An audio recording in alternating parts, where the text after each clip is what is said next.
వృశ్చిక రాశి వారికి ఆదాయం 11, వ్యయం 5.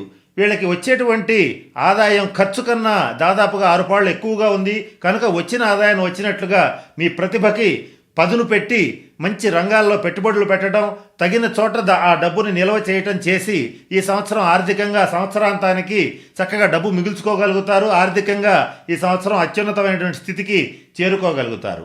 రాజపూజ్యం 2, అవమానం 6. ప్రతి 10 మందిలోనూ ఒక ఇద్దరు మాత్రం మిమ్మల్ని భుజాన మోస్తారు, మిమ్మల్ని అండగాగుతారు. కష్టంలోనూ సుఖంలోనూ సంతోషంలోనూ దుఃఖంలోనూ మీ వెంటే ఉండి మిమ్మల్ని గౌరవించి గుర్తించడానికి, మీ యొక్క గుర్తింపుని తెలియజేయడానికి నిరంతరం ప్రయత్నం చేస్తూ ఉంటారు. కానీ కొంత మీ మీద ఉన్నటువంటి శత్రుత్వంతో ఎదురుగా ఫేస్ చేయలేక రహస్యంగా దెబ్బతీసేటువంటి శత్రువులు ఒక 6 ఉంటారు. అంటే 10 మందిలో ఒక 6 ఉంటారు. వాళ్ళు నిరంతరం మీ తప్పుల్ని కూడా కొంచెం చిన్న తప్పుల్ని కూడా చాలా ఎక్కువగా చూపిస్తూ చిన్న లోపాలని కూడా అత్యంత భయంకరంగా ఎస్టాబ్లిష్ చేస్తూ నిరంతరం మిమ్మల్ని దెబ్బతీయడానికి అత్యంత రహస్యంగా ప్రయత్నం చేస్తూ ఉంటారు. వీళ్ళ విషయంలో మీరు తగిన రీతిగా జాగ్రత్త పడుతూ ఉంటారు. అయినప్పటికీ కూడా 1-2 సార్లు మీ యొక్క జాగ్రత్త కూడా వాళ్ళ యొక్క దుర్మార్గం రీత్యా కొంత ఇబ్బందులు పాలయ్యేటువంటి పరిస్థితులు గోచరిస్తున్నాయి. కనుక ఈ సంవత్సరం రహస్య శత్రువుల విషయంలో కొంచెం జాగ్రత్తగా ఉంటామనేటువంటిది వృశ్చిక రాశి వాళ్ళకి ముఖ్యంగా చెప్పదగినటువంటి సూచన.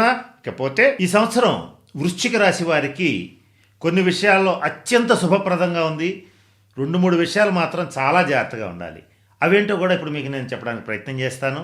ఈ సంవత్సరం శని రాహువుల యొక్క స్థితి ఏదైతే ఉందో కొంచెం అనుకూలంగా, కొన్ని సందర్భాల్లో ప్రతికూలంగా ఉంటూ ఉంటుంది. కానీ గురుగ్రహ సంచారం, కేతుగ్రహ సంచారం ఏదైతే ఉందో మీకు అత్యంత అనుకూలమైనటువంటి శుభ ఫలితాలను ఇస్తోంది. అయితే ఇలా చెప్పే కంటే మీకు ఏ రంగాల్లో బాగుంటుంది, ఏ రంగంలో బాగోదనేటువంటిది విడమర్చి చెప్పడానికి ఇప్పుడు ప్రయత్నం చేస్తాను. వృశ్చిక రాశిలో ఉన్నటువంటి రాజకీయ నాయకులకి గడ్డు కాలం, అలాగే సాఫ్ట్వేర్ రంగంలో ఉండేటువంటి వాళ్ళకి, విదేశాల్లో నివసించేటువంటి సాఫ్ట్వేర్ రంగ ఉద్యోగస్తులకి, ఎక్స్పోర్ట్స్ అండ్ ఇంపోర్ట్స్ బిజినెస్లు చేసేటువంటి వాళ్ళకి, విదేశీ వ్యవహారాలు జరిపించేటువంటి వృశ్చిక రాశి వాళ్ళకి మాత్రం అంత అనుకూలంగా లేదు.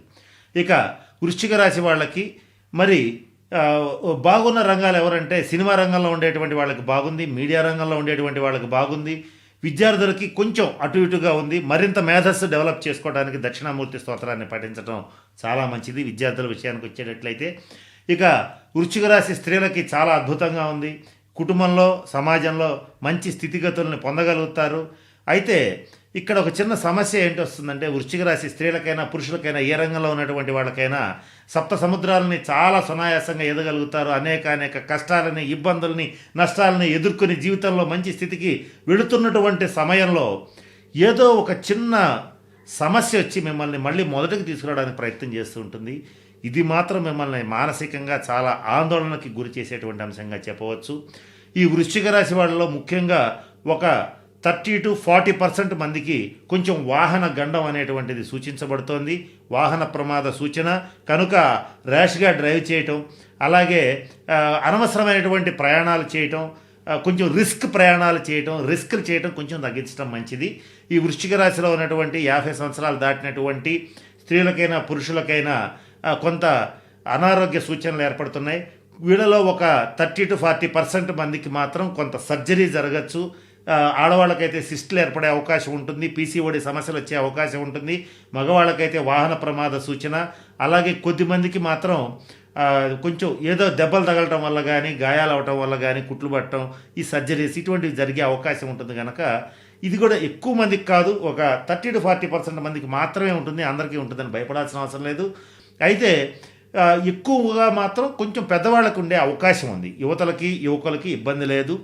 40 లోపల ఉండేటువంటి వాళ్ళు పెద్దగా ఆలోచించాల్సిన అవసరం లేదు ఆరోగ్య విషయాల్లో, అలాగే ఈ వాహన ప్రమాదాల విషయాల్లో. ఏదేమైనప్పటికీ కొంచెం ఈ ఆరోగ్యపరంగా జాగ్రత్తగా ఉండండి. ఇకపోతే నెక్స్ట్ విషయానికి వచ్చేటట్లయితే భూత బాధ కొంత ఇబ్బంది పెట్టే అవకాశం ఉంది.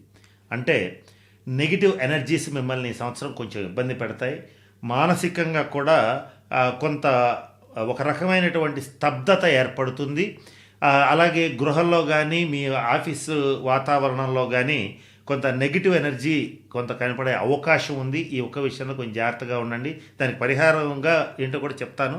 ఇంకొక విషయం చెప్తాను ఏంటంటే, మీ గృహంలో, ఆఫీస్లో, అలాగే వ్యాపార స్థలాల్లో మీరు ఎక్కడ సంచరిస్తుంటారో అక్కడ కొంత ఇబ్బందికరమైనటువంటి నెగిటివ్ ఎనర్జీ కాస్త ఇబ్బంది పెడుతూ ఉంటుంది. ఇది కనుక లేకపోతే దృష్టి దోషం ఇబ్బంది పెడుతూ ఉంటుంది. ఏదేమైనప్పటికీ కూడా మీ అభ్యున్నతిని చూసి ఓర్వలేనటువంటి వాళ్ళ యొక్క దృష్టి దోషం కానీ నెగిటివ్ ఎనర్జీ కానీ ఇబ్బందులు పెడితే కనుక దీని నుంచి తప్పించుకోవడానికి వృశ్చిక రాశి వాళ్ళ స్త్రీలైనా పురుషులైనా ఏ వయసు వాళ్ళైనా సరే ప్రతినిత్యం హనుమాన్ చాలీసా పారాయణ చేయండి. అలాగే సుందరకాండ పారాయణ చేయండి. హనుమాన్ రూపుని మెడలో ధరించండి. చేస్తే మీకు అసలు ఈ సమస్యలు అనేటువంటివి జరగకుండా హ్యాపీగా ఈ సంవత్సరం అంతా దిగ్విజయంగా పూర్తయిపోతుంది. ఇక రుణాలు చేయటం అనేటువంటిది కొంచెం తగ్గించుకోండి. అనవసరమైనటువంటి రుణాలకు పోవద్దు. అవసరమైతేనే అప్పు చేయండి, లేకపోతే వద్దు. ఈ సంవత్సరం మీకు క్యాష్ ఫ్లో చాలా తక్కువ ఉంటుంది. ఆర్థికంగా కొంచెం ఇబ్బందులు పడుతుంటారు. స్టాక్ మార్కెట్ రిలేటెడ్గా మాత్రం మంచి నిర్ణయాలు తీసుకోగలుగుతారు, మంచి సలహాలు చెప్పగలుగుతారు. అంత మాత్రంతో విపరీతంగా ట్రేడింగ్ అనేటువంటిది చేయవద్దు. ఇకపోతే ఈ వృశ్చిక రాశిలో ఉన్నటువంటి వాళ్ళు ఎక్కువ శాతం ఇక్కడ ఏం జరుగుతుందంటే ఈ సంవత్సరం అంతా పైకి చాలా కఠోరమైనటువంటి మాటలు మాట్లాడుతూ జనాల్ని దూషిస్తూ ఏదో ఒక రకంగా ఇట్లా మాట్లాడుతుంటారు. కానీ మానసికంగా లోపల వాళ్ళు మేలు కోరుతూ ఉంటారు. ఇక్కడ మీరు తిట్టేదే కనపడుతుంది కానీ పెట్టేది మానసికంగా సంతోషంగా చూసేది కనపడదు. ఈ విషయంలో మాత్రం కొంచెం జాగ్రత్తగా ఉండండి. ఎవరికైనా సరే వాళ్ళు విన్నది వాళ్ళు చూసిందే నమ్ముతారు కానీ అంతర్గతంగా ఆలోచించేంత తీరిక ఓపిక ఎదుటి వ్యక్తులకి ఉండవు. ఇది కొంచెం దృష్టిలో పెట్టుకోండి. ఈ వృశ్చిక రాశిలో ఉన్నటువంటి వాళ్ళు ఈ సంవత్సరం పొరపాటును కూడా ఇంకొక జాగ్రత్త కూడా తీసుకోవాలి. వ్యసనాలు ఏమైనా ఉంటే వదులుకోండి. ఈ సప్త వ్యసనాల్లో ఏ వ్యసనం ఉన్నా కూడా ఈ సంవత్సరం ఆరోగ్యం బాగా పాడేటువంటి పరిస్థితి గోచరిస్తుంది. ఇక మీకు ఈ సంవత్సరం కార్యసాధన శక్తి చాలా పెరుగుతుంది. అంటే ఏ పనైనా సరే చాలా సక్సెస్ఫుల్గా పూర్తి చేస్తారు. మీకు అప్పగించిన ప్రతి పనిని పెండింగ్ లేకుండా పూర్తి చేసి మంచి పేరు ప్రతిష్టలు తెచ్చుకుంటారు. ఇకపోతే వృశ్చిక రాశి వాళ్ళకి ఈ సంవత్సరం ప్లస్ పాయింట్ ఏంటంటే నూతనంగా ఒక స్థిరాస్తిని కొనుగోలు చేయడం జరుగుతుంది. కొంచెం ఈ విషయంలో చాలా సంతోషంగా ఉండొచ్చు. మంచి లాభసాటిగానే ఉంది. కానీ మరి ఇంకొక రంగంలో వాళ్ళకి కూడా ఈ వృశ్చిక రాశి వాళ్ళకి బాగాలేదు. అది ఏంటంటే రియల్ ఎస్టేట్ రంగంలో ఉండేటువంటి వాళ్ళకి ఈ సంవత్సరం అస్సలు బాగోలేదు. మీరు చేసే ప్రయత్నాలన్నీ బెడిసి కొడుతూ ఉంటాయి. ఎక్కడో ఒక 10% రియల్ ఎస్టేట్ వ్యాపారస్తులకి వృశ్చిక రాశి వాళ్ళకి బాగుంటుంది కానీ 90% బాగోదు. ఈ ఒక్క విషయంలో జాగ్రత్తగా ఉండండి. మరి బాగోని వాళ్ళు ఏం చేయాలి అని అంటే దానికి తగిన శాంతి పరిహార క్రియలు జరిపించుకోవాలి. లేదంటే ఆల్టర్నేటివ్గా ఇంకో బిజినెస్ అనేటువంటిది చేసుకోవటం చాలా మంచిది. ముఖ్యంగా చెప్పదగినటువంటి సూచన. ఇకపోతే మీరు ప్రతి విషయంలోనూ ఎమోషనల్ అవుతూ ఉంటారు. ఈ సంవత్సరం ఎమోషనల్ అయిపోవటం అంటే ఎలాగంటే ఎదుటి వాళ్ళని ఇష్టపడితే అతిగా ఇష్టపడటం, ద్వేషిస్తే అతిగా ద్వేషించటం, ఇట్లా కొంచెం చేస్తూ ఉంటారు. ఈ విషయంలో జాగ్రత్తగా ఉండండి. ముఖ్యంగా వృశ్చిక రాశి యువకులు ఈ ప్రేమలకి ద్వేషాలకి వీటన్నిటికీ అతీతంగా ఉండేటట్లయితే మీ కెరీర్ బాగుంటుంది. లేకపోతే ఈ సంవత్సరం చాలా ఇబ్బంది పడతారు. ఇకపోతే మీకు ఉన్నటువంటి లోతైన ఊహాశక్తి వల్ల, పరిశీలనాత్మక శక్తి వల్ల మీ యొక్క శక్తి సామర్థ్యాలన్నీ కూడా ఈ సంవత్సరం ద్విగుణీకృతం అవుతాయి. మీరు చేసేటువంటి వృత్తి, ఉద్యోగ, వ్యాపార వ్యవహారాలన్నీ కూడా సక్సెస్ఫుల్గా సాగుతాయి. నేను చెప్పిన ఈ కొద్దిపాటి ఇబ్బందులను దృష్టిలో పెట్టుకోండి. ప్రయత్నపూర్వకంగా వాటిని ఆపడానికి ప్రయత్నం చేయండి.